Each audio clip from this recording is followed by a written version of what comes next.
Let me be direct with you from the outset because what is unfolding in the South China Sea right now demands directness. Everyone is focused on the military exercises. Everyone is asking whether this is about Taiwan, whether Beijing is preparing for invasion, whether the American carriers are a deterrent or a provocation. But that is not the real story. What we are witnessing is not a crisis over Taiwan. It is not even primarily a military confrontation. What we are witnessing is the systematic transformation of global maritime law, and most people do not even realize it is happening. I am looking at a maritime traffic analysis compiled by Lloyd's List Intelligence that has been circulating among shipping industry executives for the past week. What it shows is not an increase in Chinese naval activity. It is not a blockade. It is not a no-fly zone. What it shows is 247 commercial vessels that altered their routes in the last 30 days to avoid specific coordinates in international waters. Not because they were ordered to by any government, not because of any official restriction, but because insurance underwriters quietly reclassified those coordinates as high-risk zones, making transit economically unviable. In the next 18 minutes, I am going to walk you through exactly why this represents the most significant challenge to the post-World War II maritime order since the United Nations Convention on the Law of the Sea was drafted in 1982, why the American response has been not just ineffective but counterproductive, and why this will affect shipping costs, energy prices, and the price of consumer electronics for every person watching this video. This is the Daily Brief. Subscribe now if you have not already, because what we are about to cover is being actively analyzed by maritime law experts, Pentagon strategists, and State Department officials, and you are not getting this analysis from CNN, MSNBC, or Fox News. Let's start with geography, because geography determines everything that happens in the South China Sea. This body of water covers approximately 5 million square kilometers. To put that in perspective, that is roughly half the size of the entire continental United States. The South China Sea connects the Pacific and Indian Oceans through the Strait of Malacca to the southwest and the Luzon Strait to the northeast. Approximately 30% of global maritime trade passes through these waters every single year. That is not 30% of Asian trade, that is 30% of all shipping on Earth. The sea contains more than 250 small islands, rocks, reefs, and shoals. Most of them are uninhabitable. Many of them disappear entirely at high tide. And yet, 6 countries claim sovereignty over various portions of this territory. China, Vietnam, the Philippines, Malaysia, Brunei, and Taiwan all assert overlapping claims. But here is what matters.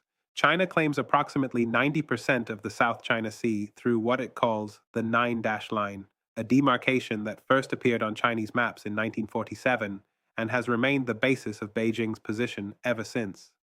According to the Permanent Court of Arbitration in The Hague, which ruled on this dispute in 2016 in a case brought by the Philippines, China's Nine-Dash Line has no basis in international law. The tribunal found that none of the features China claims in the Spratly Islands can sustain human habitation or economic life of their own, and therefore none of them generate a 200 nautical mile exclusive economic zone. Beijing rejected the ruling. It called the tribunal illegitimate, and here is the critical part.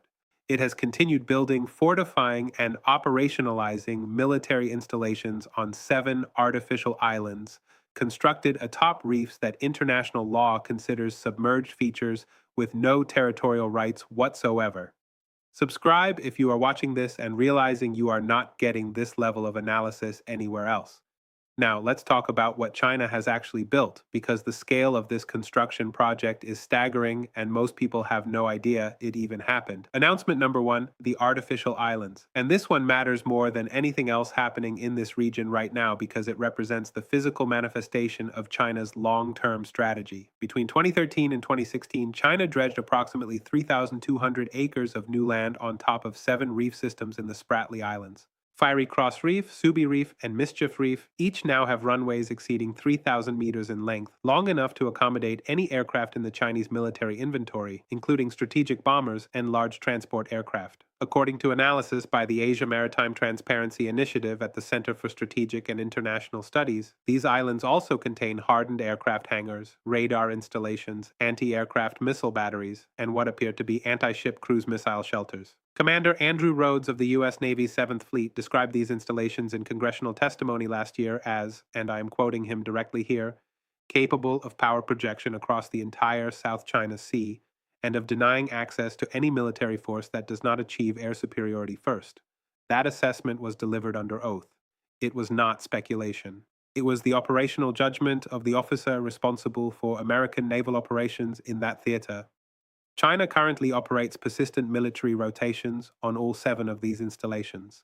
That means fighters, bombers, surveillance aircraft, supply flights, and regular naval patrols. The islands are not symbolic, they are not bargaining chips. They are functioning military bases located more than 500 nautical miles from mainland China, positioned to control shipping lanes through which 64% of China's energy imports and 42% of its total trade flows every year. Received. That is announcement number 1.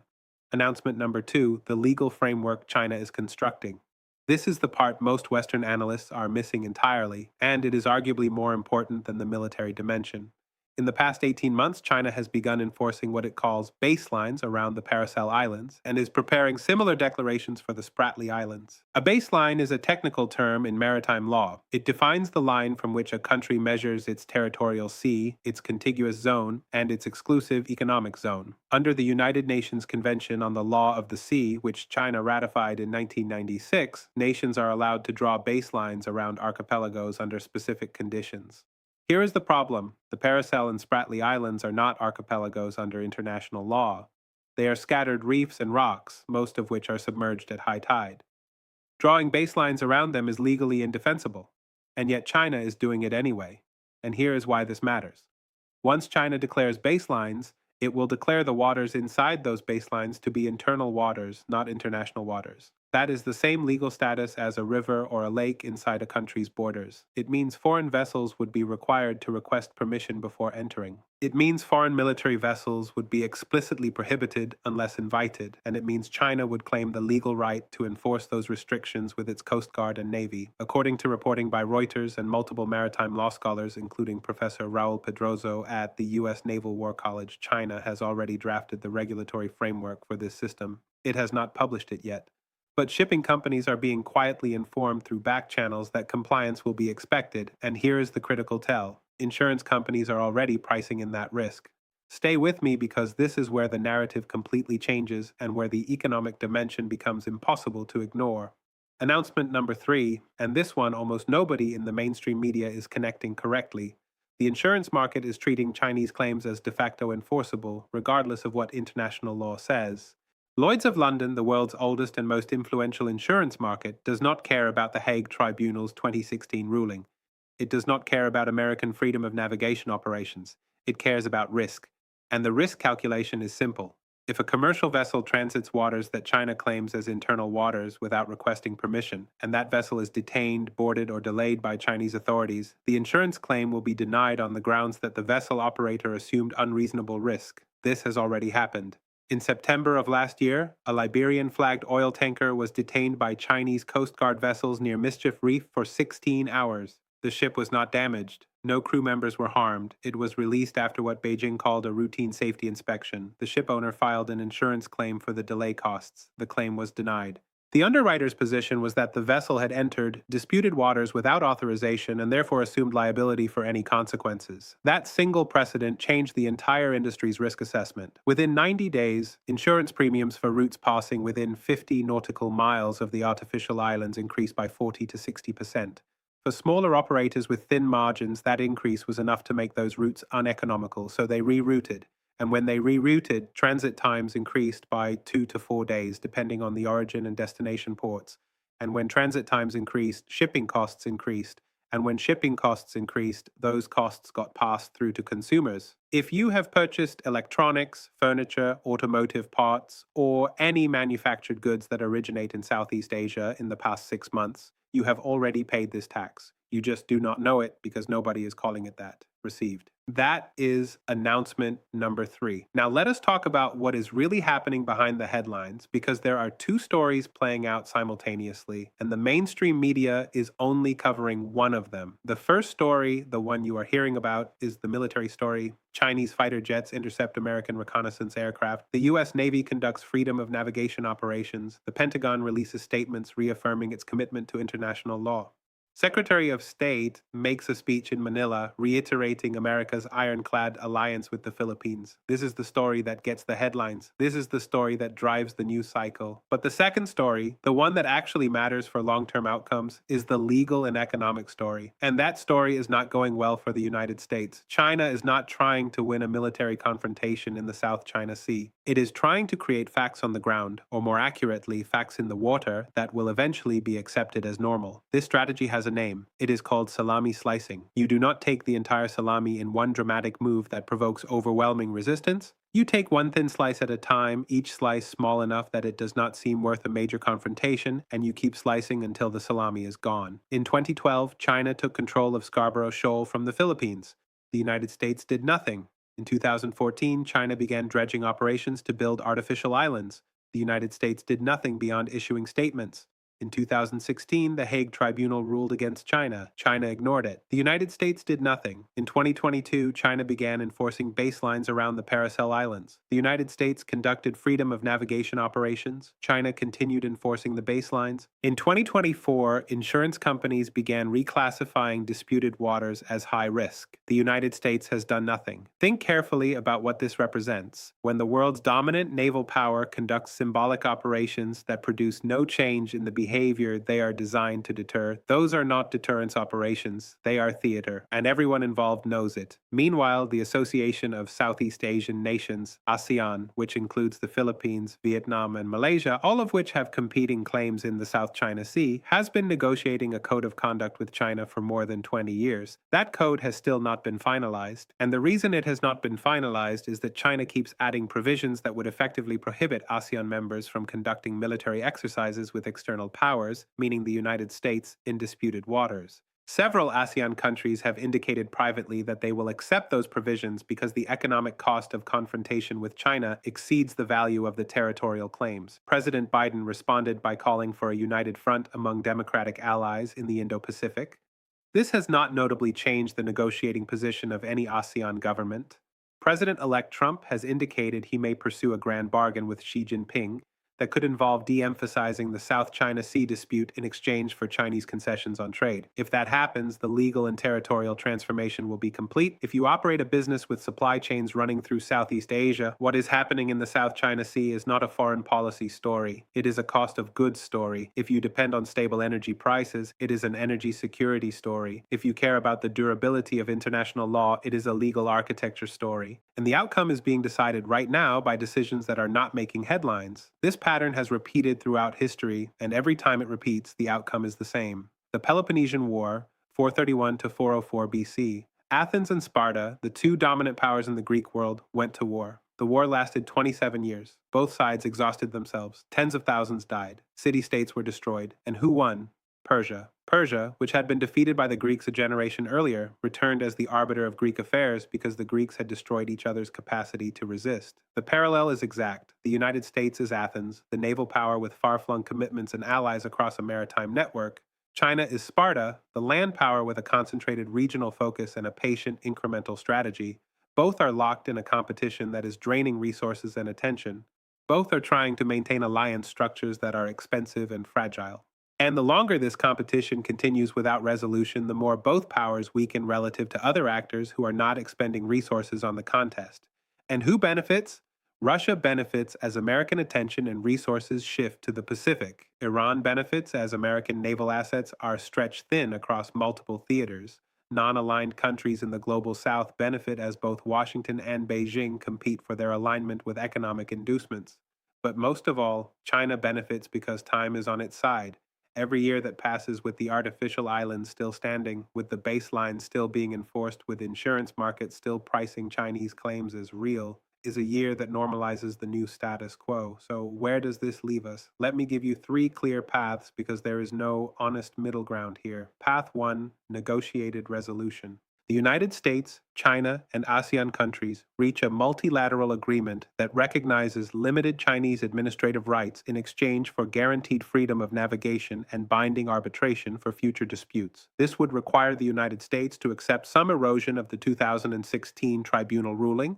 It would require China to accept constraints on militarization. It would require ASEAN unity, which has never been achieved on this issue. I assess the probability of this path at less than 20%. The domestic political costs for any American president who is seen as conceding to China are prohibitive.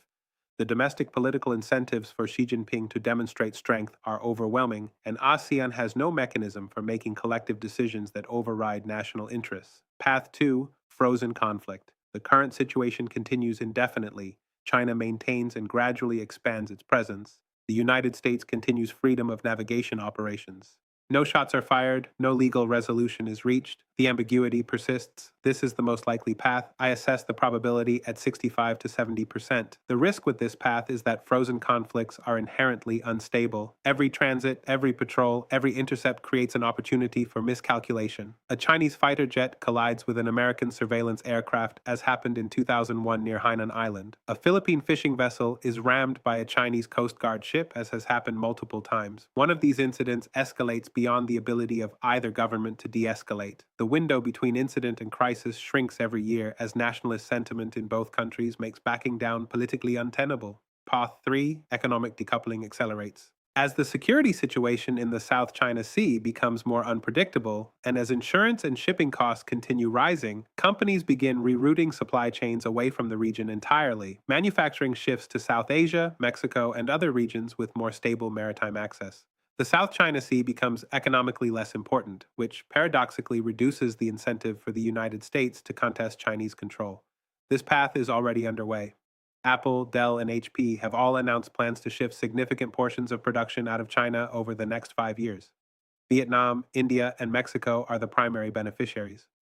If this trend continues, the strategic importance of the South China Sea declines, and with it, American willingness to bear the costs and risks of challenging Chinese presence there. I think we are on path 2, the frozen conflict, transitioning slowly toward path 3, economic decoupling. The military balance will remain stalemated because neither side can achieve a decisive advantage without unacceptable costs.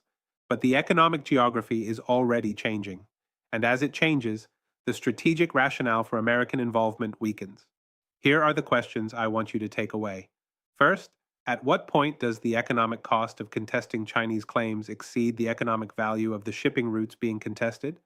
Second, if insurance markets have already priced in Chinese de facto control, has legal sovereignty already become irrelevant regardless of what international tribunals rule? And third, if the United States is unwilling to use military force to reverse Chinese construction and militarization, what exactly is the American strategy beyond symbolic operations that produce no behavior change? Tell me in the comments what you think the administration does next. Tell me if you think economic decoupling accelerates or reverses in the next 2 years. Tell me whether you believe ASEAN will ever achieve a unified position or whether national interests will continue to fragment collective action. We will keep tracking every development in the South China Sea, in the Strait of Hormuz, in the Taiwan Strait, and in every maritime choke point that shapes global commerce and security. That is what the Daily Brief does every single day. Subscribe now. Share this analysis with everyone in your network who is trying to understand what is actually happening beneath the surface of the headlines. Turn on notifications so you do not miss the next update, and we will see you in the next video.